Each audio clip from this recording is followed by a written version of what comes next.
The Great Salt Lake is dying, and these are the people moving to Utah for opportunity and affordability, only to discover they are trapped in an environmental crisis that threatens to make their new home uninhabitable. This is the story of how population growth, housing shortages, and water scarcity have created a feedback loop that could turn Salt Lake City into what one scientist calls an urban graveyard. Salt Lake City sits at the bottom of a geographic bowl in the Wasatch Front metropolitan region, surrounded by the Wasatch Mountains, Oquirrh Mountains, and Traverse Mountains. It's a setting that creates stunning vistas and world-class skiing, but also a natural trap for both people and pollution. Right now, nearly 1.3 million people are discovering that this mountain paradise comes with a hidden cost that is getting more expensive by the day. The numbers tell a stark story. Utah's population has grown to 3.55 million people as of 2026, adding over 44,000 new residents in just 1 year. Salt Lake County alone drew 37,000 new residents, accounting for almost 3/4 of the state's growth. These are not just domestic migrants either. International immigration brought 33,000 people to Utah, representing 55% of the state's total population increase. Here's where it gets interesting. Without international newcomers, Salt Lake County's population would actually be declining. While 19,000 international migrants moved in, over 10,000 domestic residents moved out. That is not the pattern of a thriving destination. That is the pattern of a place where longtime residents are starting to leave. What is driving people away? The same mechanism that has been building pressure for decades: too many people, not enough resources, and a fragile ecosystem that is reaching its breaking point. Let's start with housing, because that's where most people feel the squeeze first. The median home price in Salt Lake City hit $642,500 in November 2025, requiring a household income of at least $140,000 to afford the typical mortgage. The problem is, the median household income in Salt Lake City is just $92,000. That's a gap of nearly $50,000 between what people earn and what they need to buy a home. Utah Governor Spencer Cox has called housing his top priority and a moral imperative, but the math is unforgiving. New households are expected to outnumber new housing units, creating a shortage that reached 37,000 units in 2023 and is projected to hit 50,000 units by the end of 2024. Only 15% of Utah's renters have the income to purchase even modestly priced homes between $300,000 and $400,000. The housing crisis has created some bizarre market distortions. Downtown Salt Lake City is now glutted with luxury apartments that developers built betting on continued population growth. Affordable housing developer Bill Knowlton says some developers are currently paying debt service with their own money, not with rental revenue, because there is not enough rental revenue to pay it. Despite landlords offering months of free rent, apartment building permits jumped 40% in 2025. Utah simply does not have enough water to support the population it already has, let alone the additional 50% growth expected by 2060. Utah is both the second most arid state in the country and the leader in per capita municipal water use in the nation. While Phoenix residents use an average of 111 gallons per day, some Utah residents use over 300 gallons daily. As Zach Frankel of the Utah Rivers Council puts it, we also have the cheapest water in the U.S., which does not make a lot of sense. This excessive water consumption is draining not just municipal supplies, but also major industrial users like the Kennecott copper mine, which consumes millions of gallons annually. This water consumption is literally draining the Great Salt Lake, and that's where the environmental crisis becomes an immediate threat to public health. The lake has lost 73% of its water and 60% of its surface area since the 1850s. It is currently 19 feet below its average natural level, and in 2025 it finished the water year at 4,191 feet, the third lowest level on record since 1903. The Great Salt Lake is not just a pretty backdrop for Instagram photos. It is a terminal basin, meaning water flows in but never flows out. It only leaves through evaporation. The lake and its surrounding wetlands form a keystone ecosystem in the Western Hemisphere, supporting millions of migrating birds and generating $1.3 billion in economic activity annually through mineral extraction, recreation, and snow enhancement that supports Utah's $1.8 billion ski industry. The lake's ecosystem also supports a $75 million brine shrimp industry, with Artemia franciscana serving as crucial food for migrating waterfowl along the Pacific Flyway. Visitors can witness this ecosystem firsthand at the 28,000-acre Antelope Island State Park, Utah's largest state park. But here is where the story gets truly alarming. As the lake shrinks, it exposes its lakebed, creating a massive source of toxic dust. Research by University of Utah atmospheric scientist Kevin Perry has found elevated levels of arsenic, antimony, copper, zirconium, and other metals in the exposed sediments. When winds pick up this dust, it becomes airborne pollution that affects millions of people. Carrie Kelly, a professor of chemical engineering at the University of Utah, explains the health implications. She says you are talking about a very large dust source located next to a very large population, and you have elevated levels of manganese, iron, copper, and lead. Lead is a concern for developmental reasons. Manganese, iron, and copper are transition metals and are known to be very irritating to your lungs. Salt Lake City now experiences about 15 dust storms per year, compared to none just 15 years ago. As many as 2.5 million people live within range of these storms, with disproportionate impacts on the west side of the city, where a majority of residents are people of color. The dust problem compounds Salt Lake City's existing AIR quality challenges. The city's bowl-like geography creates temperature inversions during winter months that trap cold air and pollution. A typical winter brings about 6 multi-day inversions that lead to roughly 18 days of pollution above the national ambient air quality standards.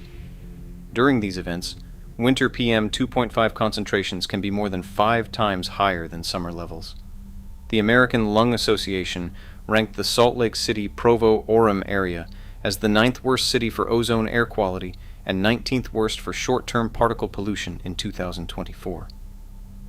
On January 13, 2026, Salt Lake City ranked as having the worst air in the United States, with an air quality index of 123. Vehicle emissions account for about 50% of air pollution in Salt Lake County, but the growing dust from the Great Salt Lake represents a new and potentially catastrophic source. The comparison that keeps scientists awake at night is Lake Owens in California, which dried up in the early 1900s and became the worst source of dust pollution in America throughout much of the 20th century.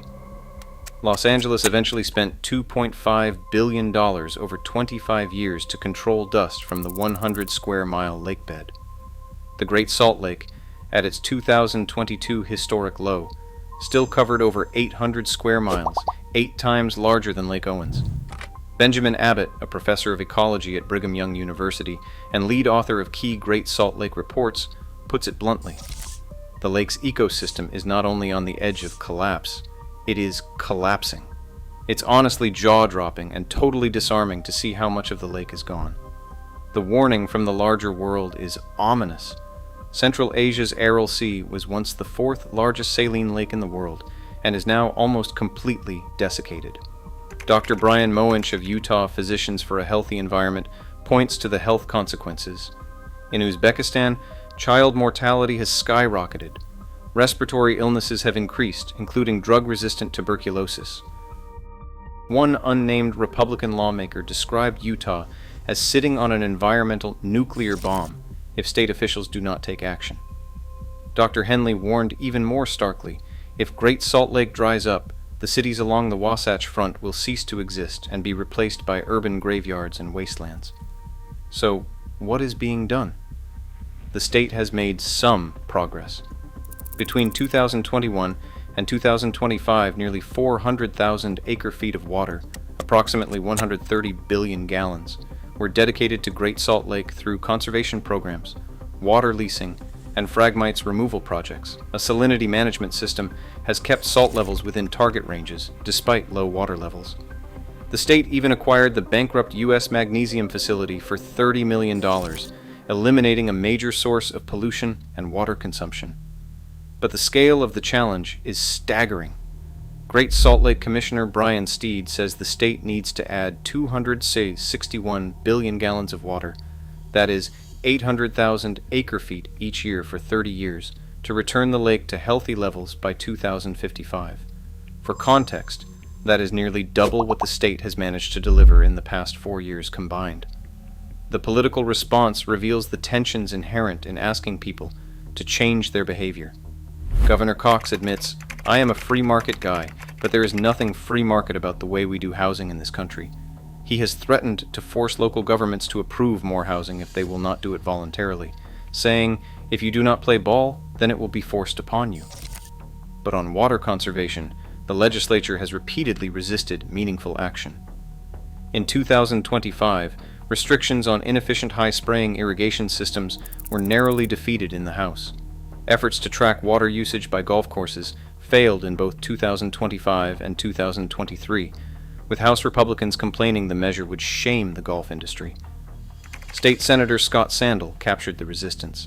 The solution simply cannot be that we turn off all the faucets, and we all move out of here so that all the water can go to the lake. Instead, many Republican lawmakers favor expensive technological solutions like pipelines from the Pacific or desalination plants, projects that would cost hundreds of millions of dollars and require 11% of Utah's total electrical usage to operate. BYU researchers have been clear about the false choice this represents. Conservation is the only way to provide adequate water in time to save Great Salt Lake. The proposed pipeline solutions might take decades to build, while the lake's ecosystem could collapse within years. The irony is that Utah's incredible growth was partly driven by its reputation for clean air and outdoor recreation. The state marketed itself as a place where you could have big city amenities with small town quality of life, surrounded by world-class outdoor recreation and the greatest snow on Earth. But that snow depends partly on lake-effect snow generated by evaporation from the Great Salt Lake, which increases mountain snowfall by 5 to 10% annually through enhanced evapotranspiration cycles. The feedback loop is becoming clear. Population growth drives housing demand and water consumption. Water consumption shrinks the Great Salt Lake. The shrinking lake creates toxic dust and reduces snowfall. Poor air quality and reduced outdoor recreation opportunities make the area less attractive to the very people who drove the growth in the first place. We're already seeing signs of this reversal. Remember those population numbers from the beginning? Salt Lake County would actually be losing population if not for international immigration. Domestic residents, the people who have experienced Utah's transformation firsthand, are starting to leave faster than others are arriving. This pattern suggests the beginning of environmental migration, as longtime residents become climate refugees fleeing deteriorating conditions. The housing market reflects this uncertainty. After a 40% price surge from 2020 to 2022, Salt Lake County home prices have increased just 3.8% over the past 3 years. That's not the trajectory of a market confident in its future growth. Utah officials maintain optimism about restoration efforts. They are confident the lake can be restored to health by 2034, when Salt Lake City hosts the Winter Olympics again. President Trump recently promised to refill the Great Salt Lake, and Utah officials are preparing to ask the federal government for $1 billion in support. But there is a hard truth that underlies all these efforts. There is no known example of a saline lake that has fully recovered after it was dried to the point of ecological collapse. The Great Salt Lake may be approaching a point of no return, where even perfect water management cannot restore what has been lost. The people moving to Utah today are making a bet that technology, policy changes, and conservation can solve problems that decades of growth created. They are betting that cloud seeding, water recycling, and changed behavior can add enough water to save the lake. They are betting that electric vehicles, improved public transit, and industrial controls can clean the air. They are betting that increased housing density and affordability programs can make the American dream accessible again. Some of those bets may pay off. The EPA recently removed the Wasatch Front from its dirty air list for PM 2.5 pollution, showing that progress is possible. Housing permits are being approved at record rates. Water conservation efforts have managed to deliver significant flows to the lake, but other trends point toward a reckoning. 2025 was the warmest year on record for Utah. Climate change is reducing snowpack and increasing evaporation from the lake. The math of population growth, housing demand, and water scarcity remains stubbornly unchanged. What makes Salt Lake City's crisis particularly poignant is how it mirrors challenges facing communities across the American West. Phoenix faces similar water constraints. Denver struggles with housing affordability. Los Angeles battles air pollution. But Salt Lake City combines all these challenges in a geographic setting that amplifies each one. The mountain valley that makes Salt Lake City so beautiful also makes it uniquely vulnerable. The same geography that traps cold air and creates powder snow also traps pollution and limits water resources. The terminal basin that created the Great Salt Lake also means there is no outlet valve when demand exceeds supply. For the million-plus people calling Salt Lake City home, the next decade will determine whether they are pioneering a sustainable model for Western living or witnessing the beginning of the end for one of America's most distinctive metropolitan areas. The mechanisms are in motion, the trends are clear, and time is running out to change the trajectory. The question isn't whether Salt Lake City can continue growing as it has. The answer to that is clearly no. The question is whether it can find a new equilibrium that preserves what makes the place worth living in, before the environmental crisis drives away the very people who made the city prosperous in the first place. The dust storms are already blowing, the inversions are getting worse, and the lake continues to shrink. The feedback loop has begun.